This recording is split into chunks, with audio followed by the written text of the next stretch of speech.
ආයුබෝවන් යාළුවෝ හැමෝටම. ඔන්න අද මම අරගෙන ආවා නරුටෝ ශිපුඩන් වල 3 වෙනි එපිසෝඩ් එකේ සම්පූර්ණ රිවිව් එක. කලින් එපිසෝඩ් දෙකෙන්ම අපි දැක්කා නරුටෝ සහ සකුරා කොයිතරම් ශක්තිමත් වෙලාද කියලා. හැබැයි අද එපිසෝඩ් එකෙන් අපිට බලා ගන්න පුරුවන් මේ දෙන්න කොයිතරම් බුද්ධිමත්ද කියලා. කකාෂි සෙන්සෙයිගෙන් බෙල් දෙක ගන්න එක ලේසි නෑ කියලා අපි දන්නවා. රෑ වෙනකම් සටන් කරලත් නරුටෝට සහ සකුරාට ඒට කරගන්න බැරි වෙනවා. හැබැයි අන්තිම මොහොතේ නරුටෝ පාවිච්චි කරන ඒ කපටි මොළය නිසා මුළු සටනම වෙනස් වෙනවා. ඒ වගේම අමතක කරන්න එපා මේ එපිසෝඩ් එකේදී තමයි දයිදරා සහ ගාරා අතර සටන පටන් ගන්නෙත්. එහෙනම් අපි බලමු මොකද වුනේ කියලා. දැන් වෙලාව රෑ වෙලා. නරුටෝ සහ සකුරා තාමත් කකාෂි සෙන්සෙයි පස්සේ පන්නනවා. මෙතනදී එක දෙයක් පැහැදිලි. මේ දෙන්න දැන් නිකම්ම සටන් කරන්නේ නැහැ. සකුරා තමන්ගේ සෙන්සර් හැකියාවන් පාවිච්චි කරලා කකාෂි ඉන්න තැන හොයනවා. නරුටෝ තමන්ගේ ෂැඩෝ ක්ලෝන්ස් පාවිච්චි කරලා කකාෂිට පැනලා යන්න තියෙන හැම පාරක්ම වහනවා. කකාෂි සෙන්සෙයිටත් තේරෙනවා එයාට දැන් ශරින්ගන් එක නැතුව මේ දෙන්නව පාලනය කරන්න බැරි කියලා. හැබැයි කකාෂි ගාව තියෙන අත්දැකීම් එක්ක මේ දෙන්නට බෙල් දෙක ළඟටවත් යන්න දෙන්නේ නැහැ. සටන දිගටම ඇදිලා යනකොට නරුටෝට තේරෙනවා කිලින් ගහලා කකාෂිව පරද්දන්න බැරි බව. එයාට ඕන වෙනවා කකාෂිගේ අවධානය වෙනස් කරන්න. ඔන්න යාළුවනේ දැන් තමයි හොඳම හරිය. නරුටෝ එකපාරටම කකාෂිට කෑ ගහලා කියනවා එයා ගාව තියෙන මේක් අවුට් ටැක්ටික්ස් අලුත් පොතේ අන්තිමට වෙන්නේ මොකක්ද කියලා එයා දන්නවා කියලා. කකාෂි කියන්නේ මේ පොත්වලට පණ ඇරලා ආදරය කරන කෙනෙක්නේ. නරුටෝ පොතේ අවසානයේ කියන්න හදද්දි කකාෂි බය වෙනවා එයාගේ කුතුහලය නැති වෙයි කියලා. කකාෂි සෙන්සෙයිට තියෙන්නේ ශරින්ග නැසක්. ඒකෙන් පුළුවන් නරුටෝගේ තොල් හෙලවෙන විදිහ බලලා නරුටෝ කියන දේ තේරුම් ගන්න. ඒ නිසා කකාෂි තමන්ගේ ඇස් දෙකයි කන් දෙකයි දෙකම වහගන්නවා. අන්න ඒ තත්පර ගානේදී නරුටෝ සහ සකුරා කකාෂිගේ ඇඟට පැනලා බෙල් දෙක අල්ල ගන්නවා. මේකනම් සිරාවටම නරුටෝට විතරක් කරන්න පුරුවන් වැඩක්. මේ සතුට ආස්සේ අපි යමු වැලිගමට. ඊතන තත්වය මාරම භයානකයි. දයිදරා තමන්ගේ මැටි කුරුල්ලා උඩ ඉඳන් ගමට බෝම්බ දානවා.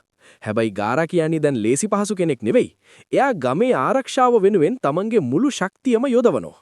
ගාරාගේ මැලි දයිදරාගේ වේගවත් කුරුල්ලා පස්සේ පන්නන දර්ශන ඇත්තටම අතිවිශිෂ්ටයි. දයිදරා හිතන්නේ නැහැ ගාරා මේ තරම් ශක්තිමත් ඇති කියලා. හැබැයි අකාත්සුකි කියන්නේ ලෝකේ ඉන්න දරුණුම අපරාධකාරයෝ ඉන්න තැනක්. දයිදරාට තව ගොඩක් දේවල් තියලා පෙන්වන්න. මේ සටන ඉස්සරහට කොහොම වෙයිද කියලා අපිට හිතා ගන්නවත් බෑ. නෙම මාරම ගැම්මකින්. ඩයිදරා අහසේ ඉඳන් පහර දෙනකොට ගාරා තමන්ගේ වැලි පාවිච්චි කරලා ගම වටේටම ආරක්ෂිත වළල්ලක් හදනවා.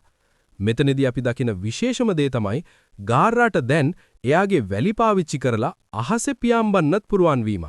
මේක ඩයිදරාට ලොකු අභියෝගයක් වෙනවා. ඩයිදරා නිකම්ම බෝම්බ දාන කෙනෙක් නෙවෙයි. එයා මේ මැටි බෝම්බ වලට පණ දීලා ඒවා ඉලක්කයේ පස්සේ පන්නන්න සලස්වනවා. හැබැයි ගාරාගේ ඇබ්සලූට් ඩිෆෙන්ස් එක පසාරු කරගෙන යන්න ඩයිදරාට ලේසි වෙන්නේ නැහැ. ගාරා ඊටාම සංසුන්ව කිසිම චකිතයක් නැතුව මේ සටන මෙහෙයවන විදිය දැක්කම අපිට හිතෙනවා ගාරා කියන්නේ දැන් නියම නායකයෙක් කියලා.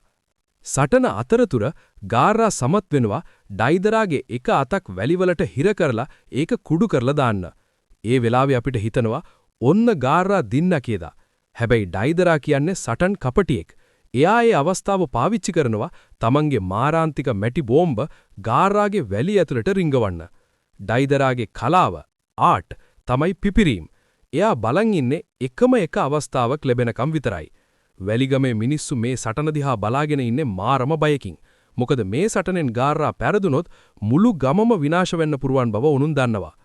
මේ අතරේ කොනොහාගමේ නරුටෝ සකුරා සහ කකාෂි සෙන්සෙයි තමන්ගේ සාර්ථකත්වය සමරන්න ඉචිරාකු රාමෙන් කඩේට යනවා. නරුටෝ පුරුදු විදියටම රාමෙන් කන හැටි දැක්කම අපිට පොඩි සිනාහාවක් එනවා.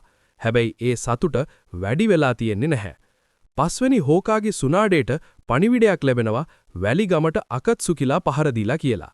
මේ ආරංචියත් එක්කම මුළු වාතාවරණයම සීරියස් වෙනවා.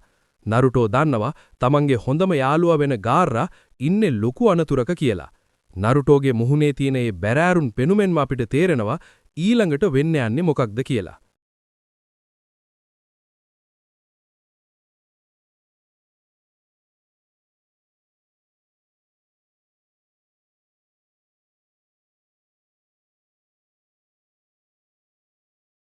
අවුරුදු කිහිපයකට කලින් මුළු ගමම බය වුණ ගමේ හැමෝම වෛර කරපු ගාර්රා අද තමන්ගේ ගම බේරගන්න මොන වගේ කැපකිරීමක්ද කරන්නේ? ඩයිදෙරාගේ ඒ භයානක C3 බෝම්බෙන් වැලිගම බේරගන්න ගාර්රාට පොඩුවන් වෙයිද? අද අපි බලමු ද කාසගාගේ ස්ටෑන්ඩ් ස්ටෝල් එපිසෝඩ් එකේ රිවිව්ස් එක. එපිසෝඩ් එක පටන් ගන්නෙම මාරම පීඩනයකින්. ඩයිදෙරා තීරණය කරනවා සටන ඉක්මනින් ඉවර කරන්න. එයාගේ ලුකුම මැටි නිර්මාණයක් වෙන C3 බෝම්බය කෙලින්ම වැලිගම මැදට අත්හරිනවා.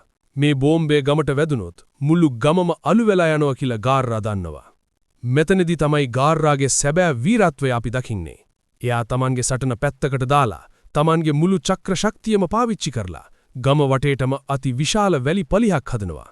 ඒ වැලි පලිහ කොච්චර ලොකුද කිව්වොත් මුළු ගමම ඒකෙන් වැහෙනවා. ඩයිදරාගේ බෝම්බය පිපිරුණත් ගාර්රා නිසා ගමට කිසිම හානියක් වෙන්නේ නැහැ. හැබැයි ඒ වෙනුවෙන් ගාර්රාට තමන්ගේ ශක්තිය උපරිමයෙන්ම වැය කරන්න සිද්ධ වෙනවා. ඩයිදෙරා මේක කලින්ම සැලසුම් කරපු දෙයක්. ගාර්රා ගම බේරගන්න උත්සාහ කරන අතරේ ඩයිදෙරා තමන්ගේ පුංචි මැටි බෝම්බ කිහිපයක් ගාර්රාගේ ආරක්ෂක වැලි ඇතුළටම යවනවා. ඒ බෝම්බ ගාර්රාගේ මූණ ළඟදීම පිපිරෙනවා. ගාර්රාට සිහිය නැතිවෙන්න කලින් එයා කරන අන්තිම දේ දැක්කම මට ඇත්තටම ඇඬුණ යාළුවනේ. එයා තමන්ට සිහිය නැතිවෙද්දි පවා අර විශාල වැලි පලිහ ගම උඩට කඩා වැටෙන්න දෙන්නේ නැතුව ඒක ගමෙන් පිටතට හෙමින් අරගෙන යනවා. තමන්ගේ අන්තිම චක්‍ර බිඳුව දක්වාම එයා බැලුවේ ගමේ මිනිස්සුන්ගේ ආරක්ෂාව ගැන විතරයි. අන්තිමට ගාර්රා පණ නැතිව පහලට වැටෙනවා. ඩයිදෙරා තමන්ගේ මැටි කුරුල්ලා පාවිච්චි කරලා සිහිය නැතිවෙච්ච ගාර්රාව අරගෙන යනවා. වැලිගමේ මිනිස්සු අසරණ වෙලා බලාගෙන ඉන්නවා. හැබැයි මේ වෙලාවේ කැන්කුරෝ තීරණය කරනවා තනියම හරි ගිහින් තමන්ගේ මල්ලුව බේරගන්න. අනිත් පැත්තෙන් කොනෝහා ගමටත් මේ පණිවිඩය ලැබෙනවා. පස්වෙනි හෝකගේ සුනාඩේ වහාම නරුටෝ, සකුරා සහ කකාෂිට නියෝග කරනවා වැලිගමට ගිහින් උදව් කරන්න කියලා. නරුටෝ දන්නවා තමන්ගේ හතුරෙක් වෙලා ඉඳලා පස්සේ තමන්ගේ හොඳම මිතුරා වුණ ගාර්රා දැන් ඉන්නේ මරණයේ අභියස කියලා. නරුටෝගේ හිතේ තියෙන ඒ වේදනාව සහ කෝපය අපිට හොඳටම පේනවා. ඉදින් යාළුවනේ නරුටෝ ශිපුඩෙන් පස්වෙනි එපිසෝඩ් එකෙන් අපිට පෙන්නුවේ නියම නායකයෙක් කියන්නේ කවුද කියලා. ගාර්රා තමන්ගේ ජීවිතේ පරදුවට තියලා ගම බේරගත්තත් දැන් එයා ඉන්නේ අකත්සුකිලාගේ අතේ. ඩයිදෙරා සහ සසෝරි ගාර්රාව අරගෙන යන්නේ කොහෙටද?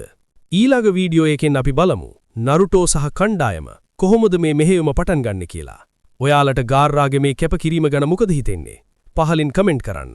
වීඩියෝ එක හොඳයි නම් ලයික් එකක් දාන්න. මාමා මූව් සෙයිලෝන් සබ්ස්ක්‍රයිබ් කරන්න. ඊළඟ කොටසින් හමු වෙමු. ජය වේවා.